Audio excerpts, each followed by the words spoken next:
શ્રી કૃષ્ણાય નમઃ. માતા સરસ્વતીને નમઃ.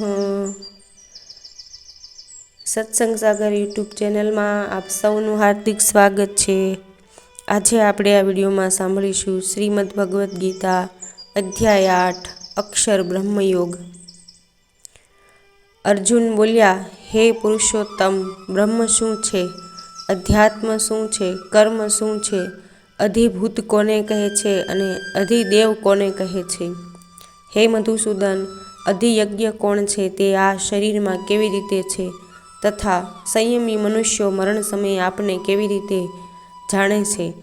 જે સર્વોત્તમ અવિનાશી છે તે બ્રહ્મ છે. સર્વ પ્રાણીઓમાં સમાન સ્વરૂપે રહેલો પોતાનો ભાવ અધ્યાત્મ કહેવાય છે. તથા બધા ભૂતોના જુદા જુદા ભાવો ઉત્પન્ન કરનારી જે ક્રિયા છે તે કર્મ નામથી કહેવાય છે. ઉત્પત્તિ અને વિનાશવાળા બધા પદાર્થો અધિભૂત કહેવાય છે, જેમાં રહેનાર જીવ સ્વરૂપ અધિદેવ છે, અને એ સર્વ જીવોમાં હું જ અધિયજ્ઞ છું. જે પુરુષ અનંતકાળમાં પણ મારું સ્મરણ કરતો શરીર છોડીને જાય છે તે મારા સ્વરૂપને પ્રાપ્ત થાય છે, તેમાં કાંઈ સંશય નથી. અર્જુન, મનુષ્ય અંતકાળમાં જે ભાવોનું સ્મરણ કરતો શરીરનો ત્યાગ કરે છે તે ભાવને પ્રાપ્ત કરે છે, કારણ કે તે સદાય ભાવમાં તન્મન થયેલો હોય છે. વળી એવો નિયમ છે કે મનુષ્ય પોતાના જીવનમાં જે ભાવનું અધિક ચિંતન કરે છે તેને અંતકાળમાં ઘણે ભાગે તેનું સ્મરણ થાય છે, અને અંતકાળના સ્મરણ અનુસાર જ તેની ગતિ થાય છે. માટે અર્જુન, તું સર્વકાળે મારું સ્મરણ કરતો યુદ્ધ કર. આ પ્રમાણે મારામાં અર્પણ કરેલા મનબુદ્ધિવાળો તું નિઃસંદેહ મને જ પ્રાપ્ત થઈશ. હે પાર્થ, બીજા પદાર્થોમાં ન ફરતા અભ્યાસથી વશ કરેલા ચિત્ત વડે પરમ પ્રકાશ સ્વરૂપ પરમેશ્વરનું ચિંતન કરતો મનુષ્ય તેને પ્રાપ્ત થાય છે.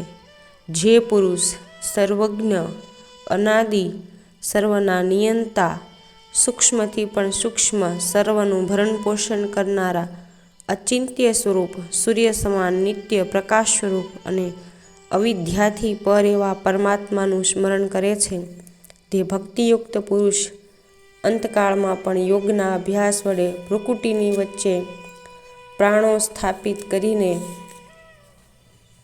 મનની સ્થિરતા દ્વારા તે પરમ દિવ્ય પુરુષને પ્રાપ્ત થાય છે. હવે હું તને જે અક્ષરપદને વેદજ્ઞો જાણે છે, વિતરાગ યોગીઓ જેમાં એકરૂપ બને છે, જેને જાણવા સાધકો શુદ્ધ આચરણથી વર્તે છે, તે પરમ પથને ટૂંકમાં કહીશ. બધી ઇન્દ્રિયોને સંયમિત કરીને, મનને હૃદયમાં સ્થિર કરીને, પ્રાણને બે ભ્રમણની મધ્યમાં સ્થિર કરીને તથા બાહ્ય વિષયોને યોગ ધારણામાં સ્થિર કરી ઓમ આ પ્રમાણે બ્રહ્મવાચક એક અક્ષરનું ઉચ્ચારણ કરતો, ઓમના અર્થરૂપ નિર્ગુણ બ્રહ્મનું ચિંતન કરતો જે મનુષ્ય શરીરનો ત્યાગ કરે છે તે પરમ ગતિને પામે છે. હે અર્જુન, બીજે ક્યાંય ચિત્ત લગાડ્યા વગર જે હંમેશા સતત મારું સ્મરણ કરે છે તેવા મારામાં ચિત્તવાળા યોગીને હું સુલભ છું. યોગની પરમ સિદ્ધિને પ્રાપ્ત થયેલા મહાત્મા પુરુષો મને પ્રાપ્ત થયા પછી દુઃખદાયક નાશવંત સંસારમાં ફરીથી પડતા નથી. હે અર્જુન, બ્રહ્મના લોક સુધીના બધા લોકોમાં જવાથી પાછું ફરવું પડે છે, પણ મને પ્રાપ્ત થતાં ફરી જન્મ લેવો પડતો નથી, કારણ કે હું કાળથી પર છું અને બ્રહ્મા વગેરેના લોકો કાળથી મર્યાદિત હોવાથી અનિત્ય છે. સતયુગ, ત્રેતાયુગ, દ્વાપરયુગ અને કલયુગના 1000 યુગોનો બ્રહ્માનો એક દિવસ થાય છે અને તેટલા જ વખતની રાત્રિ થાય છે. એમ જાણનારા પુરુષો કાળના તત્વને જાણે છે.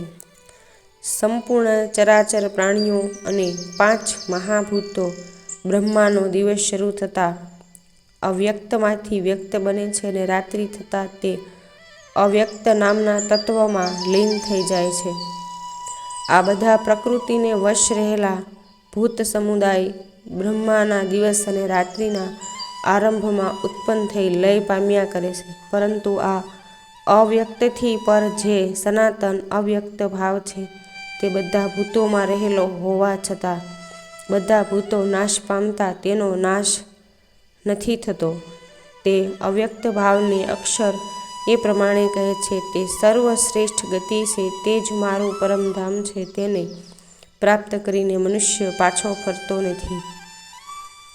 હે પાર્થ, પરમાત્મામાં બધા ભૂતો રહેલા છે અને આ બધું જગત તેનાથી પરિપૂર્ણ છે. તે સનાતન અવ્યક્ત પુરુષો અનન્ય ભક્તિથી જ પ્રાપ્ત થઈ શકે છે. હે અર્જુન, જે કાળમાં શરીર છોડીને ગયેલા યોગીઓ પાછા ફરતા નથી અને જન્મ મરણના ચક્રથી છૂટી જાય છે, અને જે કાળમાં શરીર છોડીને ગયેલા લોકોને સંસારમાં પાછું ફરવું પડે છે, તે કાળને હું કહું છું. જે કાળમાં મનુષ્યના મનમાં સ્થૂળ પદાર્થોની કામના રહી ન હોય અને તેમનાથી પર ઉત્તર જવાની ભાવના હોય, તેમજ વાદળોથી રહિત 6 મહિનાના શુદ્ધ દિવસ જેવી તથા ધુમાડા રહિત અગ્નિ જેવી આત્મપ્રકાશવાળી નિર્મળતા પ્રાપ્ત થઈ હોય, ત્યારે શરીરનો ત્યાગ કરનાર તે બ્રહ્મજ્ઞાની બ્રહ્મભાવને પ્રાપ્ત થાય છે.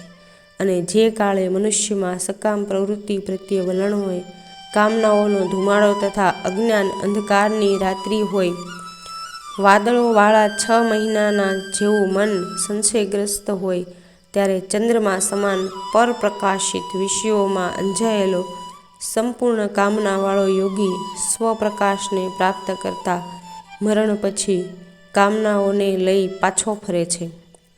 જગતમાં શુક્લ અને કૃષ્ણ ગતિ એ સર્વદા ચાલુ રહેનારી મનાયેલી છે. એક ગતિ દ્વારા મનુષ્ય જન્મ મરણથી મુક્ત થાય છે અને બીજી દ્વારા તેના ચક્કરમાં પડે છે. હે પાર્થ, આ પ્રમાણે આ બંને ગતિને જાણતો હોય યોગી મોહ નથી પામતો. માટે અર્જુન, તું સર્વકાળમાં સમબુદ્ધિરૂપ યોગવાળો થા. આ રહસ્ય જાણનાર યોગી વેદાધ્યયનથી, યજ્ઞથી, તપ તથા દાન વગેરેથી પ્રાપ્ત થનાર જે પુણ્યફળો દર્શાવવામાં આવ્યા છે, તે સર્વને ઓળંગી જઈ પરમપદને પ્રાપ્ત થાય છે. ઇતિ શ્રીમદ્ભગવદ્ગીતા શુપનિષત્સુ બ્રહ્મવિદ્યાયામ યોગશાસ્ત્રે શ્રીકૃષ્ણ અર્જુન સંવાદે અક્ષરબ્રહ્મયોગો નામ 8મો અધ્યાયઃ. શ્રીકૃષ્ણાર્પણમસ્તુ.